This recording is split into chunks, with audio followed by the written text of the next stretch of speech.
Entonces, sin más preámbulos, perspectiva. El año 2019, sin duda, fue el año más difícil de toda mi vida, de mis 38 años. Yo sé que parezco de 25, pero de mis 38 años fue el año más difícil de toda mi vida. Un año muy complicado, un año donde se hizo presente la frustración, donde se hizo presente la tristeza, donde se hizo presente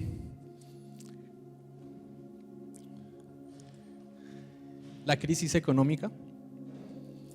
Fue muy complejo el año 2019, pero hay un pero enorme. Fue un año muy productivo, fue un año muy difícil, pero aprendí muchas cosas. Fue un año donde hubo mucha tristeza, pero crecí. Fue un año muy frustrante, pero entendí, comprendí, acepté. Entonces, si yo hago un balance, quizás sí, fue el año más difícil de toda mi vida, pero me hizo una mejor persona. Quiero que me acompañen y leamos el libro de Mateo, en el capítulo 14 y el verso 13. Lo que normalmente hacemos es que leemos el pasaje y luego vamos versículo por versículo, explicando, leyéndolo, entendiendo, pero hoy vamos a leer solamente esta historia y vamos a charlar sobre esta historia como tal, ¿vale? Pero antes quiero contextualizarles qué pasó antecitos de estos versículos que vamos a leer a continuación. Resulta que Juan el Bautista, el hombre que preparó el camino para Jesús, acaba de ser asesinado brutalmente. Juan el Bautista se encontraba en la cárcel y el rey, por cumplir el capricho de una mujer, mandó a matar a Juan el Bautista. Entonces Juan el Bautista, sin poderse defender, literalmente fue decapitado. Entonces los discípulos de Juan el Bautista fueron a buscar a Jesús y a contarle pues esta triste noticia. Ahora sí leemos juntos. Cuando Jesús recibió la noticia, se retiró él solo en una barca a un lugar solitario. Eso nos dice muchísimo acerca de Jesús. Las multitudes se enteraron y lo siguieron a pie desde los poblados. Cuando Jesús desembarcó y vio a tanta gente, tuvo compasión de ellos y sanó a los que estaban enfermos. Qué genial que es Jesús.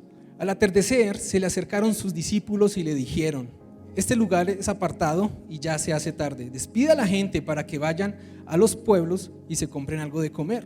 No tienen que irse, contestó Jesús. Denles ustedes mismos de comer. Ellos objetaron: híjole, pero no tenemos aquí más que 5 panes y 2 pescados. Tráigamelos acá, les dijo Jesús. Y mandó a la gente que se sentara sobre la hierba. Tomó los 5 panes y los 2 pescados y mirando al cielo los bendijo. Luego partió los panes y se los dio a los discípulos, quienes los repartieron a la gente.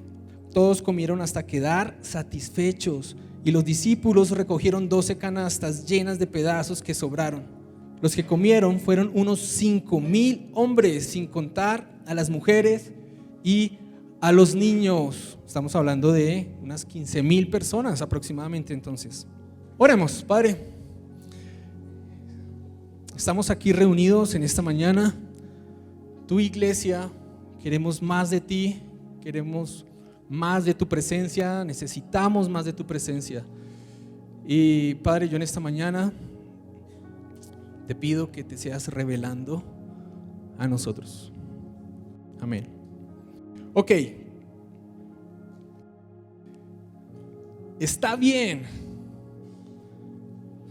estar mal.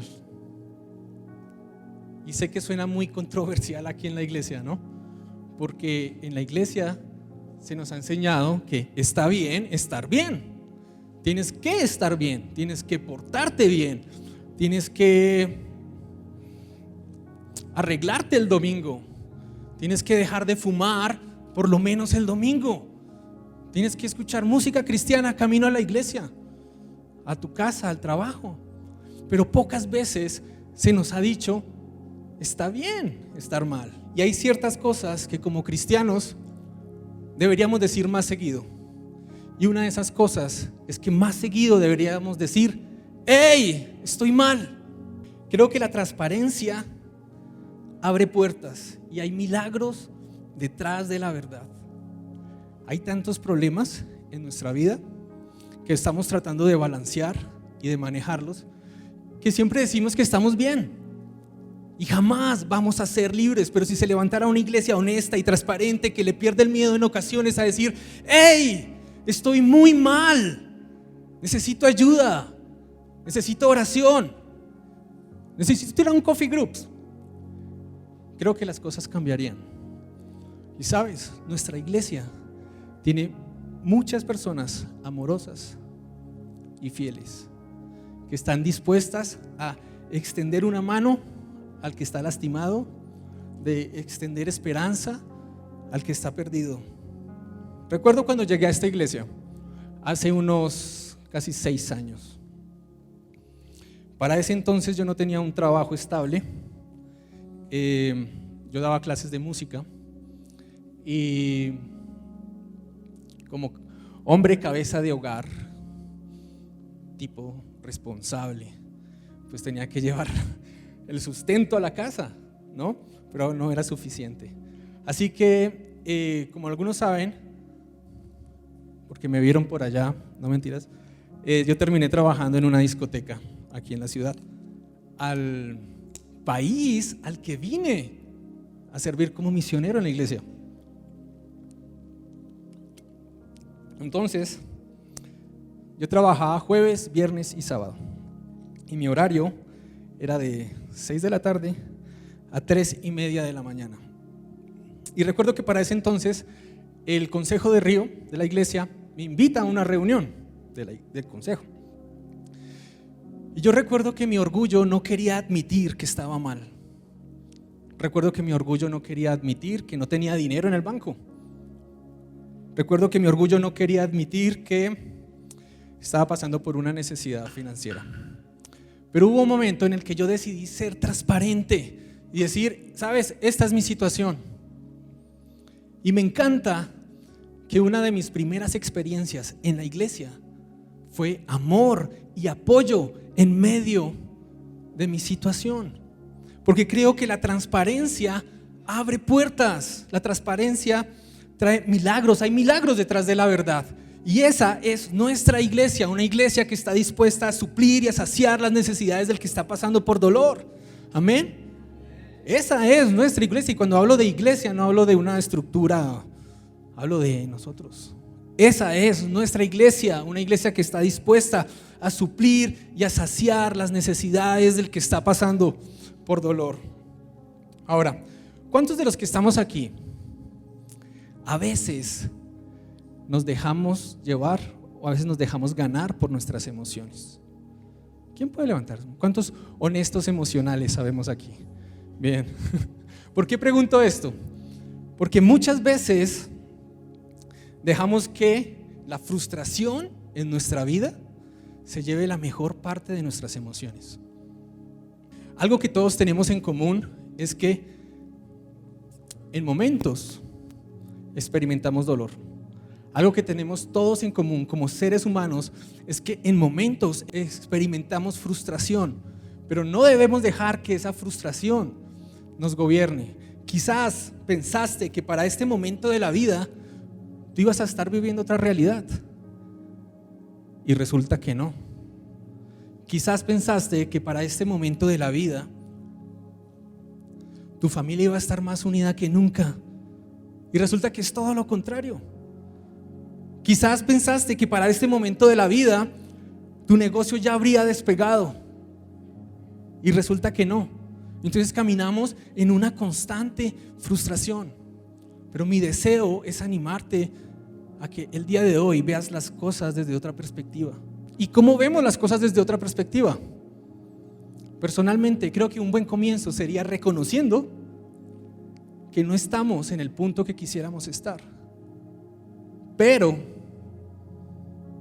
por la gracia de Dios ya no estamos donde estábamos antes. ¿Ves cómo vamos cambiando la perspectiva? Debemos reconocer que no estamos en el punto que quisiéramos estar, pero por la gracia de Dios encontramos salvación, pero por la gracia de Dios encontramos sanidad.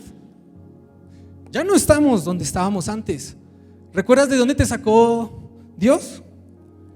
Oh sí, yo sí lo recuerdo de dónde me sacó. Mateo 14, acaba de morir Juan el Bautista y murió a causa de un rey borracho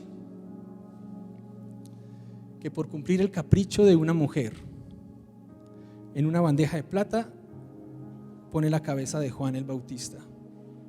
Pero no solamente encontramos eso, encontramos a un Jesús en medio de dolor, encontramos a un Jesús en medio de luto, y en medio de esa situación de dolor y de luto vemos uno de los milagros más famosos que podemos encontrar en la Biblia, un milagro de multiplicación. Y cuando leo esto empiezo a entender muchísimas cosas. Yo creo que lo que hacemos en la iglesia, lo que pasa en domingo, debe tener la habilidad de afectar nuestro lunes. Lo que pasa en domingo debe tener la habilidad de afectar nuestra semana entera. Pero debemos de reconocer que hay un poder en la palabra de Dios, y ese poder es el Espíritu Santo. Sin el Espíritu Santo, la Biblia no sería más que un montón de moral y de buenos principios. Hay poder en el Espíritu Santo, y ese poder que levantó a Jesús de la tumba, ese mismo poder está sobre tu vida, ese mismo poder está sobre mi vida, para edificar la iglesia, para edificar esta ciudad, para edificar esa familia que tanto nos está costando edificar. Y cuando leo esto, entiendo que en medio de la injusticia, la justicia no está en tus manos. Mateo 14, vemos un claro ejemplo de cómo la injusticia se hace presente. Y creo que es la pregunta que muchas veces nos hacemos: ¿cómo cosas injustas le pasan a gente justa?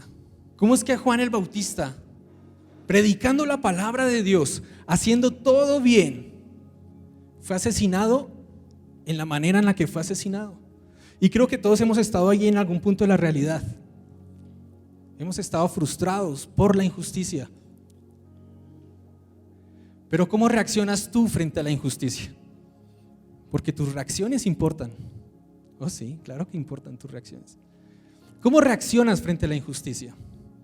Porque la injusticia puede llegar a provocar amargura, puede llegar a provocar apatía. Y vamos a ser honestos: el enemigo no te puede robar tu salvación. Una vez que tú eres salvo para siempre. Te entregaste a Dios y fue genuino y honesto, eres salvo. Pero el enemigo sí puede distraerte y empañar tu visión. Y entonces sabemos muchos de nosotros salvos, pero con una visión empañada. Salvos, pero criticando al gobierno. Salvos, pero criticando a nuestro cónyuge. Salvos, pero juzgando a nuestra familia.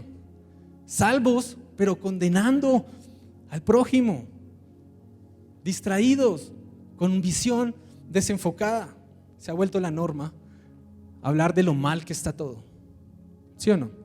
Se ha vuelto la norma hablar de lo mal que está el país. Pero ¿sabes? Cualquier persona puede opinar. Y opiniones no han salvado a nadie. Opiniones no cambian ciudades. Opiniones no cambian familias. Es tiempo de dejar de opinar y empezar a hablar al potencial. Yo creo que la iglesia se puede convertir en una iglesia que deja de dar opinión y empieza a hablar al potencial. ¿Y cuál es el potencial? Mira, quizás el día está muy oscuro, quizás el día se ve muy mal y solo ves oscuridad y no ves ni un poquito de luz. Quizás es la realidad de algunos, Pero en vez de quedarme en plan de víctima o quedándome opinando al respecto o opinando del problema de mi amigo o de mi prójimo, en lugar de eso empiezo a hablar el potencial. ¿Y cuál es el potencial? La palabra de Dios dice que si Dios es conmigo, ¿quién contra mí? La palabra de Dios dice que Él libró mi pie del lazo del cazador. La palabra de Dios dice que Él sabe muy bien los planes que tiene para mi vida y son planes de bien y no de mal. Jesucristo murió por mis pecados para hacerme libre. Él quitó todo dolor y me limpió de esa suciedad que tenía. Y quizás estás pasando por una tormenta, pero esa tormenta va a cesar y vas a empezar a ver esperanza, porque ese es el poder de Jesucristo. La realidad es que no podemos controlar todo lo que nos pasa. No podemos.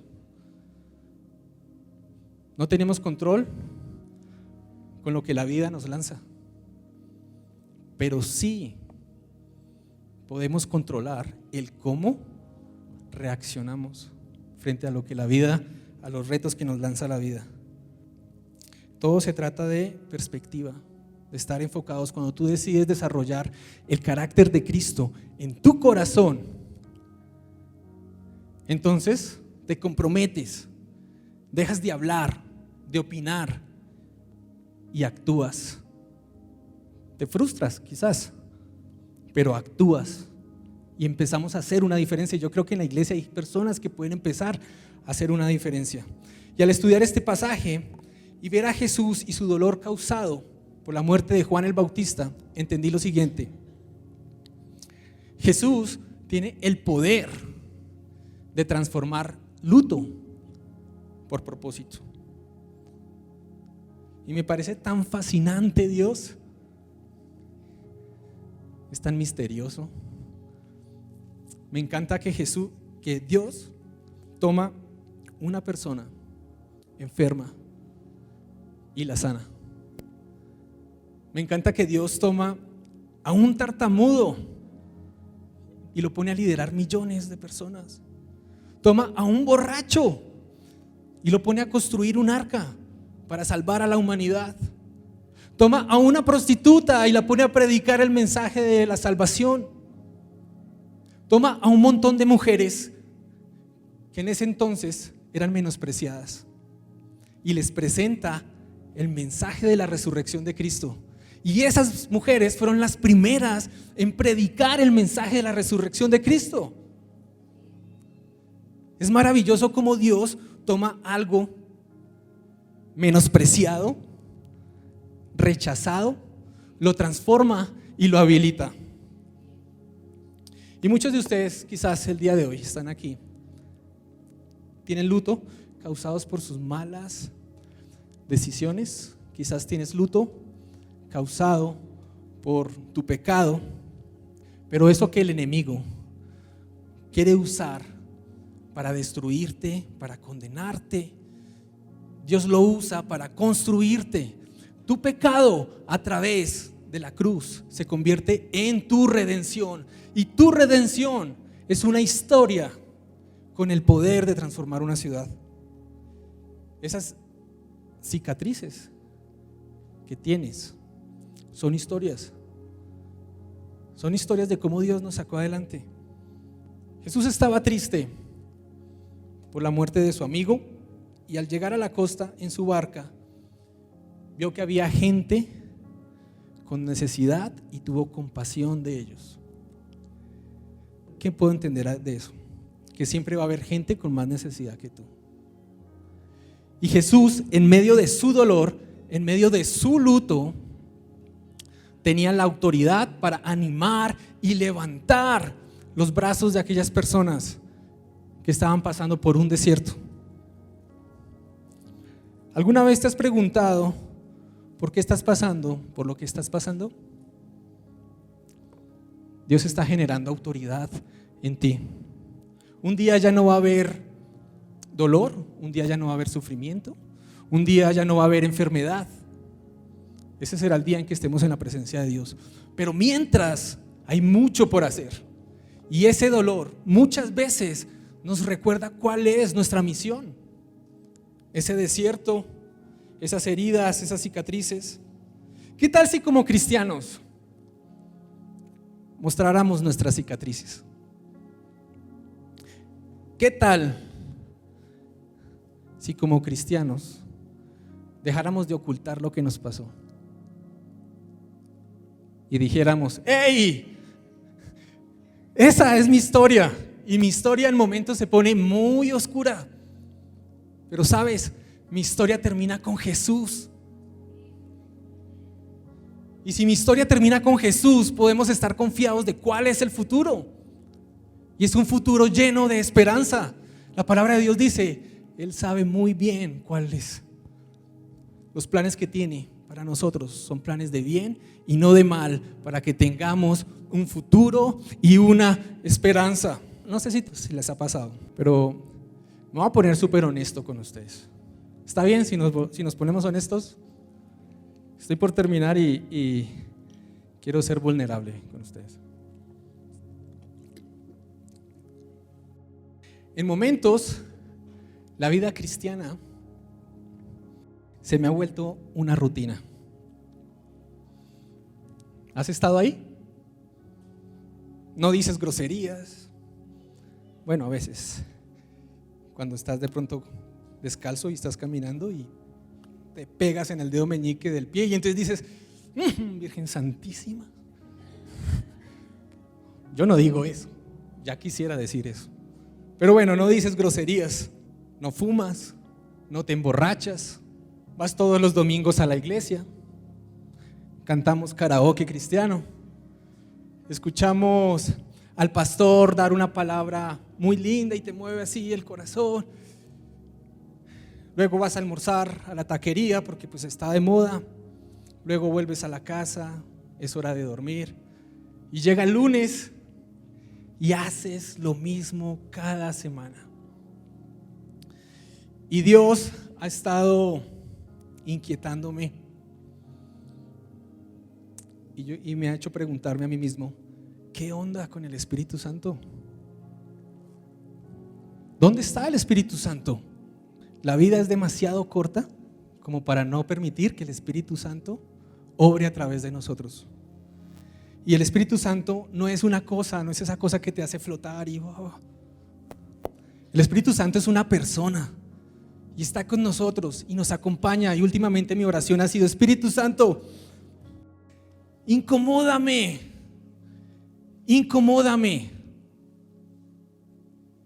Quiero ser funcional para ti. Espíritu Santo, no dejes que pase un momento más de comodidad. Quiero salir de la rutina.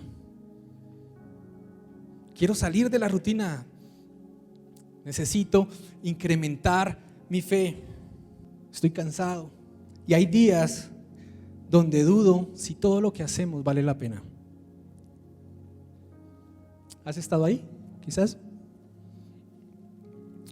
Sé que no es normal que un líder o un pastor diga esto en plataforma, pero a veces dudo de mi fe. Ahí está, ahí lo dije, perdón.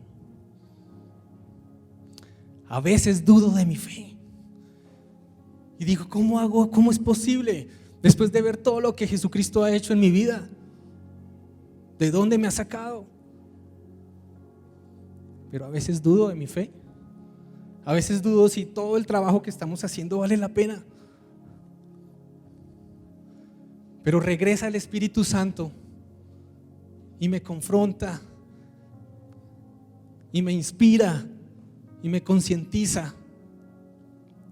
¿Recuerdan el accidente? Bueno, algunos saben que tuve un accidente hace poco en moto. Cuando pasó ese accidente, era un tiempo en el que yo estaba diciendo al Espíritu Santo: incomódame. Estoy aburrido. Incomódame. Y recuerdo ese domingo, porque fue un domingo, era muy temprano en la mañana, antecitos de las 7 o las 7 en punto, era por ahí. Y rara vez vengo en moto a la iglesia. Rara vez. Y esa por diferentes circunstancias vine en la moto. Entonces veníamos en la moto y con mi hijo Ángelo, apasionados, porque sí he estado aburrido, pero me apasiona servir a Dios. Entonces, aburrido pero apasionado de servirles a ustedes, de servir en la iglesia con todas las ganas. Y íbamos así, andando, y pues el semáforo estaba en verde, y nosotros no iba rápido, tampoco iba lento, iba a lo normal de aquí, que bueno, sí es lento, pero iba a esa velocidad, y está en verde, yo paso en verde, y de repente veo una mancha negra que se aproxima a una velocidad impresionante y que no tiene intenciones de parar, pero eso es cuestión de segundos, y sí soy medio lento a veces, pero eso ya era muy rápido. Entonces nos impacta. Obviamente se pasó la luz en rojo y nos impacta, y salimos volando, y a veces hago memoria y recuerdo que mientras estoy como cayendo al suelo, veo a mi hijo Ángelo dando el bote y la mochila saliendo por allá. Y oye, fue un día, tenía tanta ira, estaba tan molesto porque me parecía injusto. ¿Cómo yo, siendo tan buena persona, no le hago daño a nadie? Voy a servirle al Señor, voy a servir a las personas. ¿Por qué me pasa eso a mí? Estaba tan molesto. Y cuando te tocan algo tan íntimo como un familiar, en este caso mi hijo, y se ve afectada su integridad física, pues ahí sí ya te sale. Yo solamente quería tomar a este hombre y golpearle. Estaba tan molesto de ver mi moto hecha pedazos, una moto que he armado, que le he invertido dinero, que le he invertido tiempo, hecha pedazos. Es injusto. ¿Por qué le pasa cosas injustas a la gente buena? Y todo el día estuve furioso. La policía me quitó los documentos, al de la otra persona también. La otra persona no estaba sobria, entonces más rabia tenía yo. Estaba súper molesto, y al otro día teníamos que vernos en la EMOP. Lo más probable, él tenía una probabilidad muy grande de que pues se fuera a la cárcel. Y yo llego muy molesto y veo a este hombre. Estaba ahí. Sentí como el Espíritu Santo me dice: esta es la oportunidad que me has pedido para salir de la rutina. La verdad, hice caso omiso. Pensamientos que me vienen a la cabeza, hombre. Yo vengo a hacer justicia. Me sigue inquietando. Esta es la oportunidad que tú me pediste para salir de la rutina.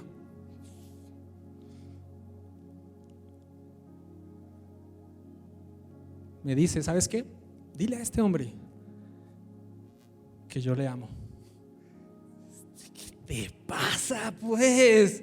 Dime que se lo diga quizás al que tiene necesidad en la calle o que no tiene dónde dormir. Con mucho gusto voy y le doy vestido, le doy comida, le doy. Este hombre casi manda al hospital a mi hijo. A mí, bueno, yo soy más fuertecito, entonces aguanto más los golpes. Me destruyó la moto. Y aparte de eso, no estaba sobrio. ¿Cómo quieres que vaya y le diga que? Dile que yo le amo. Chuta, entonces dije: no, ¿sabes qué?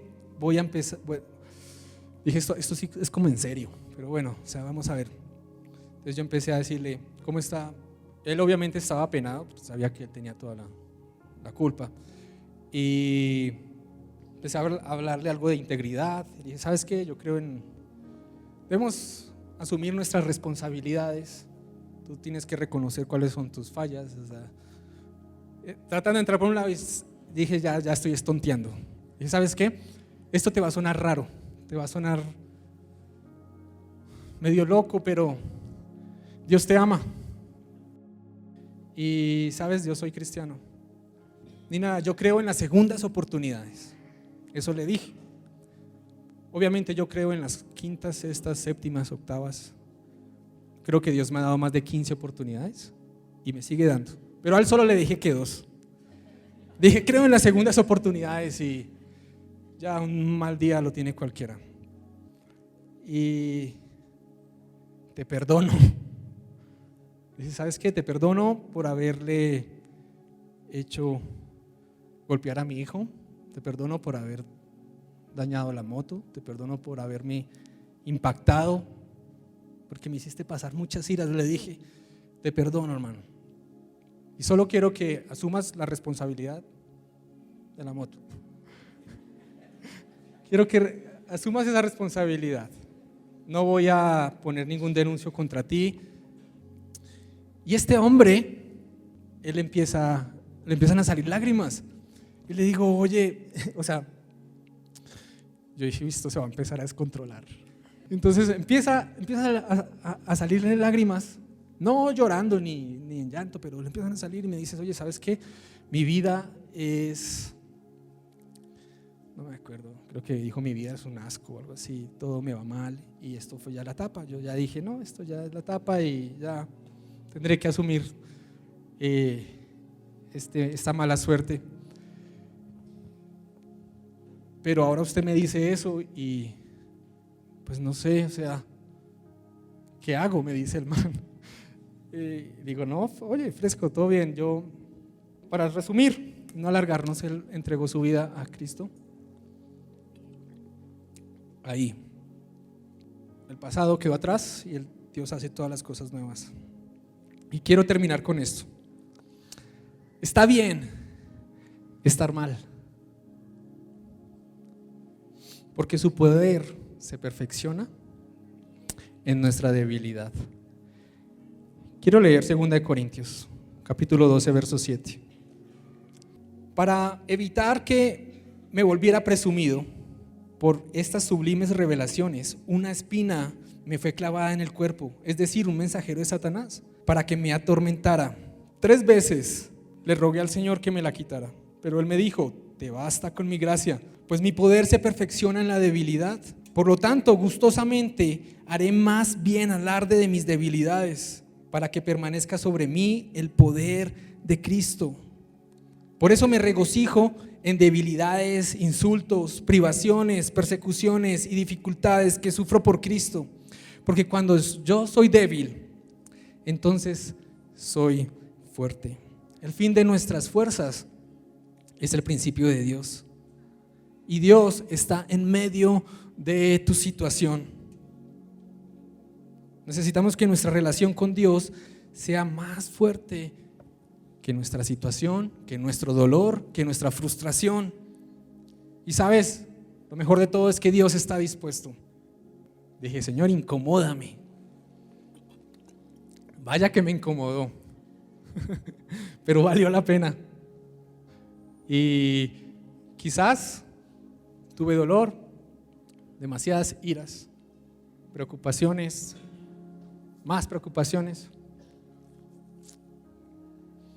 pero me hizo muy feliz el ver cómo Dios pudo usar mi vida para que otra persona pudiera conocerle. Amén. Voy a hacerte una invitación radical el día de hoy. Tal vez necesites que Dios transforme tu luto por propósito, así como transformó mi luto en propósito. Quizás tal vez necesites empezar a dejar de luchar en tus fuerzas y dejar que sea Dios que pelee la batalla por ti. Quizás que estás aquí, nunca hayas entregado tu vida a Cristo. Hoy es día de salvación. Y hoy es el día que Jesús está a nuestra puerta. Entonces, ¿qué tal si nos ponemos sobre nuestros pies?